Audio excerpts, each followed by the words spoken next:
তখন জমিনে হাল চাষ করতে গেলে নাঙ্গল চলে না, ট্রাক্টর চলে না, বলেন ঠিক কিনা? জমিনে তখন ফসল ফলে না, কারণ কি জমিনটা রৌদ্রের কারণে শক্ত হয়ে গেছে। আমার আপনার দয়াল নবী বলেন, দুনিয়ার মানুষেরা না, ওই শক্ত জমিনটার মধ্যে আমার আল্লাহ যখন মুহূর্তের মধ্যে রহমতের বৃষ্টি দান করেন, ওই রহমতের বৃষ্টির কারণে আমার আল্লাহ যখন বৃষ্টিটা দেয় দিতে দেরি হয়, ওই শক্ত জমিনটা সঙ্গে সঙ্গে নরম হয়ে যায়। আর ওই শক্ত জমিনের মধ্যে কেমন জানি ফসল ফলতে শুরু করে, নাঙ্গল চলে, ট্রাক্টর চলে। আগে শক্ত ছিল, এরকম ফসল ফলে না, নাঙ্গল চলে না, ট্রাক্টর চলে না। যেই মাত্র আমার আল্লাহ তাআলা রহমতের বৃষ্টি দিল, ওই শক্ত জমিনটা নরম হয়ে গেল। তখন এখানে নাঙ্গল চলে, ট্রাক্টর চলে, কৃষকে সুন্দর করে কৃষি কাজ করে ফসল ফলায়, বলেন ঠিক কিনা? এই তেমনি যে বান্দা গুনাহ করতে করতে করতে করতে শক্ত বানায় ফেলছে, তার অন্তরটা পাথরের মতন শক্ত হয়ে গেছে। ওই শক্ত মার্কা অন্তরটাকে যদি কোনো বান্দা নরম করতে চায়, দুনিয়ার অন্য কোনো মেডিসিন দিলে হবে না, পানি ঢাললে নরম হবে না।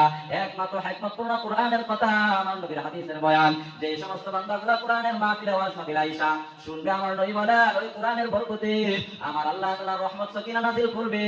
আর দেখবে যে ওই মানুষগুলো কেমন জানি চোখ দিয়ে পানি বের করতেছে, জাহান্নামের ভয়ে, আমার আল্লাহর ভয়ে কেমন জানি কান্না করতেছে। এক পর্যায়ে ওই বান্দার অন্তরটা এত নরম হয়ে যায়, ওই বান্দার চোখ দিয়ে পানি পড়ে, আর বলে, আরে আমার জীবনটা কার পিছনে শেষ করলাম, সন্তান আদির পিছনে শেষ করলাম, বিবি বাচ্চার পিছনে শেষ করলাম, আর শেষ পর্যন্ত ওই সন্তানগুলো আমাকে খাবার দেয় না।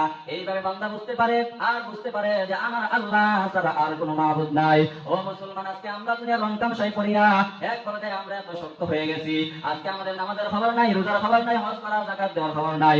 অথচ আমরা যদি ওই মাওলা পাকের ইবাদত করি, মাওলা পাকের ওই নামাজ ইবাদত করি, যদি অন্ধকার কবরে যাইতে পারি, আমার আল্লাহ তাআলা আমার আপনার জন্য ঠিকানা দিয়েছেন জান্নাত।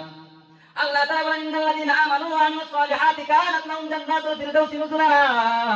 যে সমস্ত আমার বান্দাগুলো ঈমান আনবে, নেক আমল করবে, আমি আল্লাহ তাআলা ওয়াদা দিলাম ওই সমস্ত বান্দাদের জন্য জান্নাতুল ফিরদাউস, যে জান্নাতে নবীগণ, সিদ্দিকগণ, সাহাবীগণ, উলামায়ে কেরাম। ও মুসলমান, সর্বশেষ কথা, আমার আপনার ঠিকানা যদি জান্নাতুল ফিরদাউস বানাইতে চাই, নবীগণ, সাহাবীগণ, সিদ্দিকগণ, উলামায়ে কেরামের সাথে যদি আমরা জান্নাতে থাকতে চাই, তাহলে দুটি শর্তের বিনিময় আমাদের চলতে হবে।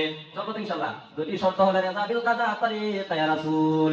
এক নাম্বার হলো আল্লাহ তাআলার হুকুম, দুই নাম্বার হলো নবীর তরিকায়। এই দুটি শর্তের বিনিময় আমরা বসবো, উঠবো, খাবো, আমরা বাজার করব, আমরা খেত কামার কাজ করবো, যা করবো সব কিছু করতে যাই যদি দেখি আল্লাহ তাআলার হুকুম আছে, নবীর তরিকা অনুযায়ী আমরা সব কিছু করতেছি, আমার নবী বলেন মুসলমানের জিন্দেগি 24 ঘন্টাই হবে বন্দেগি।